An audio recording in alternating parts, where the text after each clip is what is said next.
Mapagpalang araw po sa inyong lahat, mga sir, mga madam. Meron po akong nilalapit po sa inyo dito sa bayan ng Malasiki, Pangasinan. Isang poultry farm at may tatlong building. Yung isa 12,000 ang kayang ilagay, 19,000 yung isa, at saka yung pinakamalaki is 25,000.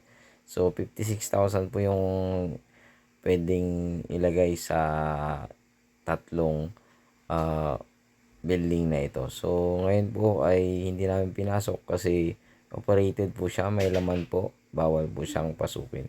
So may mga tanim pong saging, ayan, mga saging po, 1.8 hectares po ito. At malapad po yung frontage niya. So napakaganda rin po nito kung naghahanap po kayo ng poultry farm na established na at meron na pong sinusuplayan. Ito po ay pwede po sa inyo to. Yan po yung barangay road niya. At the same time, 2 lane po siya. Ayan. So, established na po ito. Kung gusto nyo i-improve, pwede naman. At yung permit naman po ay hanggang itong taon na to. Pero pwede naman pong wala po daw pong problema sa permit. So, ang kakausapin natin yung seller po natin, i-direkta po namin sa inyo para po makausap nyo po sila. Ayan po yung saktong area ng ating poultry farm. Tatlong building. Itong nasa kanan yung malaki ay 25. Gitna 12. Yung nasa gilid is 19. So sa left po yan. So sana magustuhan nyo ito at pakitawagan po ako sa aking numero. Ulitin ko, ito ay bayan ng Malasiki, Pangasinan. At may sukat na 1.8 hectares. At merong tatlong building. Yung isa 19,000 ang kaya niyang laman. Yung isa nasa gitna is 12,000. Itong isa ay nasa gilid 25,000. So nasa 56,000 po na chicken ang pwede po niyang ikarga sa lahat po ng building na yan. So sana magustuhan nyo po ang poultry farm na ito. Maliit man po pero maganda naman. At operated pa siya. At the same time, yung presyo niya ay tamang-tama lang naman po.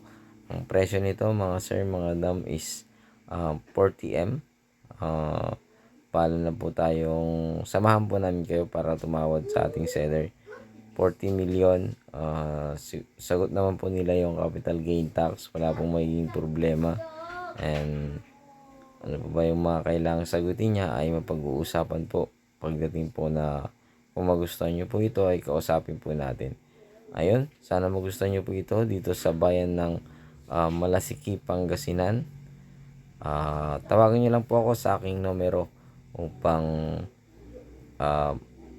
makapag-schedule po tayo o makapag-schedule po tayo ng araw ng tripping dito po sa bayan ng Malasiki. So meron pong tatlong building, ulitin ko, 3 building, 40 million, maluwang yung frontage, and meron na pong bahay o tinutulugan dyan yung mga tagapag-alaga ng manok.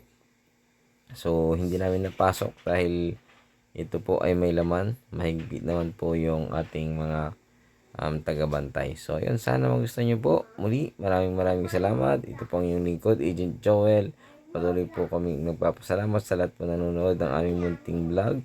And sa mga bago po, please paki-like and share naman po, and paki-subscribe ang aking munting channel. At huwag niyo pong hayaang i-hit o huwag niyong kalimutang i-hit ang notification bell upang maging updated po kayo sa susunod pa naming mga video. At bisitahin niyo po ang aking munting channel dahil marami po dyan vlog. Mayroong farm, may house and lot. So ayun, maraming salamat.